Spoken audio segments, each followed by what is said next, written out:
గొప్ప సమయానికి అన్నగారికి నా నిండు వందనాలు. మన నివాస స్థలం ఎక్కడుందంటే పరలోకమందే ఉంది. కాబట్టి ఈ లోకంలో ఒకని జన్మదినము కంటే మరణదినము శ్రేష్టం అని చెప్పేసి మరి ఇక్కడ రాయబడింది. ప్రసంగి గ్రంథము 7వ అధ్యాయంలో చక్కటి మాట రాయబడింది. ఎందుకు మేలు అనంటే ఒకసారి చూద్దాము. 7వ అధ్యాయము 1వ వచనం నుండి ఒక 3 వచనాలు మనం చూసినట్లయితే నేనే చదువుతాను. సుగంధ తైలము కంటే మంచి పేరు మేలు, ఒకని జన్మదినము కంటే మరణదినము మేలు. విందు జరుగుచున్న ఇంటికి పోవుట కంటే ప్రలాపించుచున్న వారి ఇంటికి పోవుట మేలు. ఎందుకొరకు అలా చెప్పి మరి ఇక్కడ మరి ఈ యొక్క భక్తులు రాస్తున్నారు అనంటే, ఈ లోకంలో ఉన్న సుఖ సంతోషాల కంటే, నిజంగా చెప్తున్నాను, ఈ లోకంలో ఉన్న ధనధాన్యాల కంటే, మంచి పేరు కంటే ఏది మేలంట? మరణదినం మేలంట. ఎందుకు మేలు? ఈ లోకపరమైన వారు ఏమంటారు, బాబు ఎంత చెడ్డ మాట అది, మరణదినం మేలేంటి? మరణం అని పలికినప్పుడే అది ఎట్లా అంటారంటే చాలా అపశకునం అని చెప్పి అంటారు. మరణం గురించి ఎవరైనా 10 మంది కూర్చున్నప్పుడు ఎవరైనా మరణం గురించి ఎత్తితే చాలు అది చాలా అపశకునం, ఎందుకు అట్లా ఎత్తున్నారు అని అంటారు. కానీ నిజమైన ఆశీర్వాదం ఎక్కడుందంటే మన పరలోకంలోనే ఉంది. ఈ లోకం మనకు శాశ్వతం కాదు. ఈ లోకంలో కొంతకాలమే మనం ఉంటాము.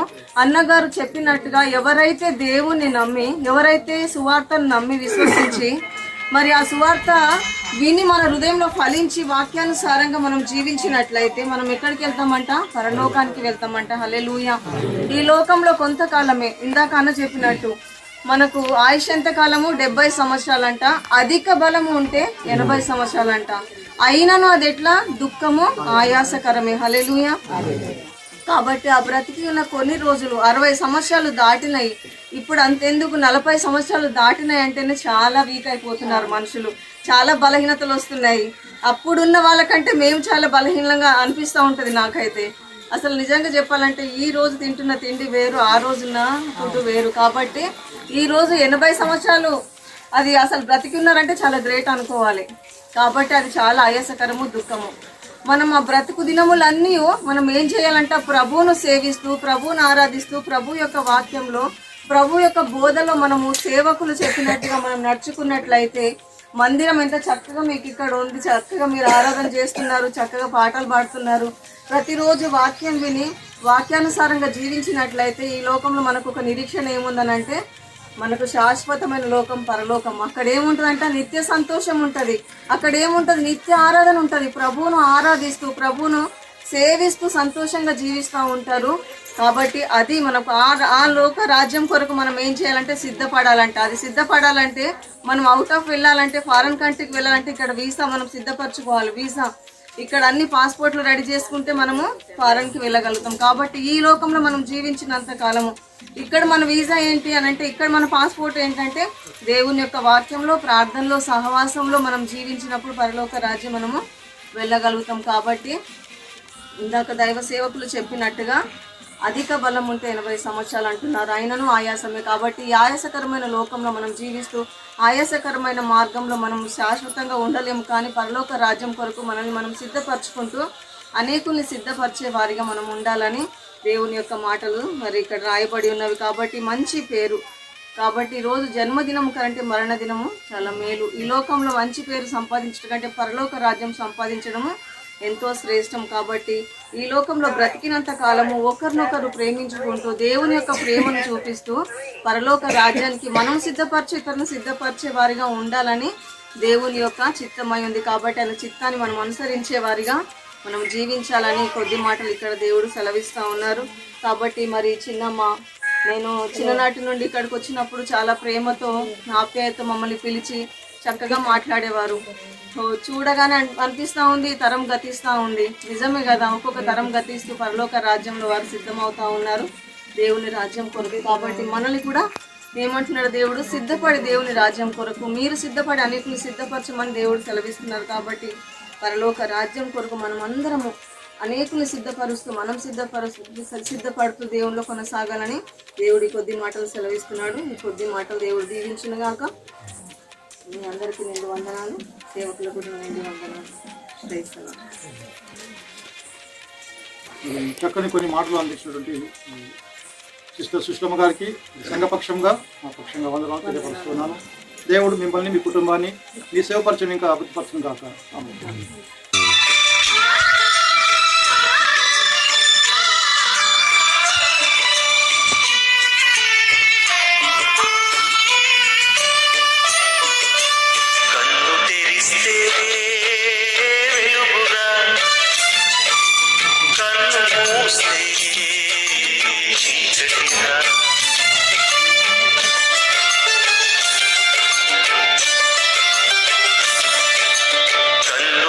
తెరిస్తే వెలుగురా, కన్ను మూస్తే చీకటిరా, నోరు తెరిస్తే శబ్దమురా, నోరు మూస్తే నిశ్శబ్దమురా. ఏ క్షణమో తెలియదు జీవిత అంతం, ఈ క్షణమే చేసుకు యేసుని స్వంతం. కళ్ళు తెరిస్తే వెలుగురా, కన్ను మూస్తే చీకటిరా.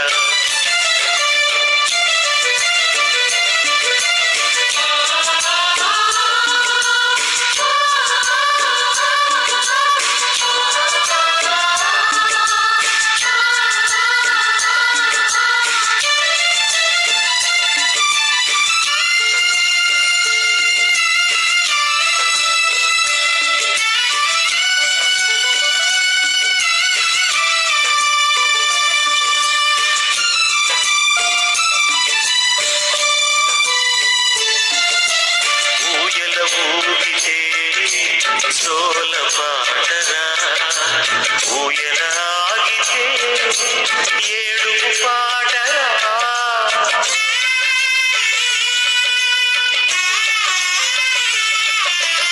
ఊయల ఊగితే సోల పాటరా, ఊయలాగితే ఏడుపు పాటరా, ఊపిరి ఆడితే ఊగిసలాటరా, ఊపిరి ఆగితే సమాధి తోటరా. ఏ క్షణమో తెలియదు జీవితాంతం, ఈ క్షణమే చేసుకో యేసుని స్వంతం. కళ్ళు తెరిస్తే వెలుగురా, కన్ను మూస్తే చీకటిరా.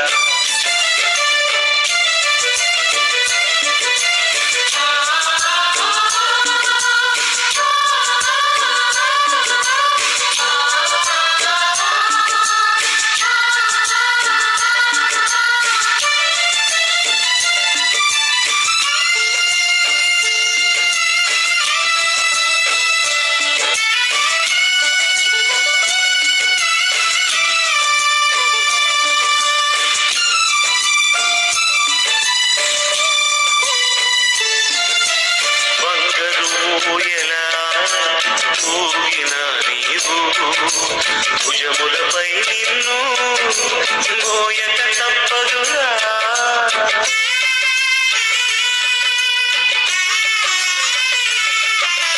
బంగారు ఊయలా ఊగిన నీవు, భుజములపై నిన్ను మోయక తప్పదురా, పట్టు పరుపు పైన పొరిలిన నీవు, మట్టి పరుపులో నిన్ను పెట్టక తప్పదురా.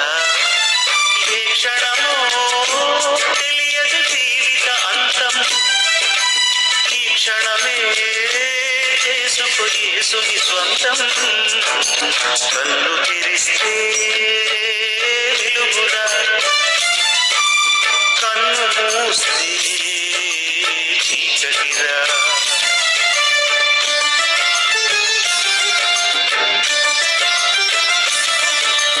కన్ను తెరిస్తే వెలుగురా,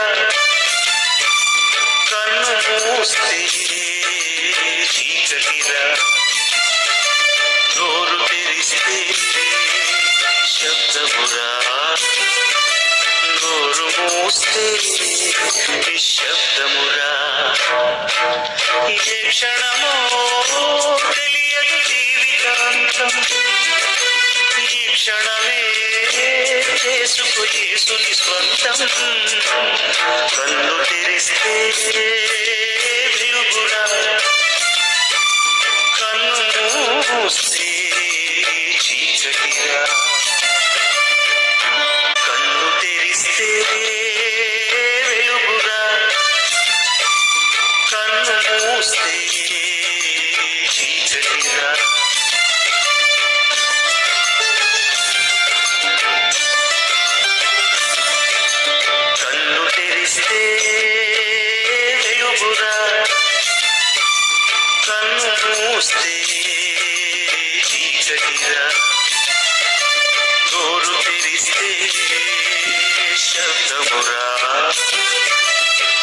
కన్నులు మూస్తే నిశ్శబ్దమురా ఏ క్షణమో తెలియదు జీవిత అంతం ఈ క్షణమే చేసుకుని సుని స్వంతం కన్ను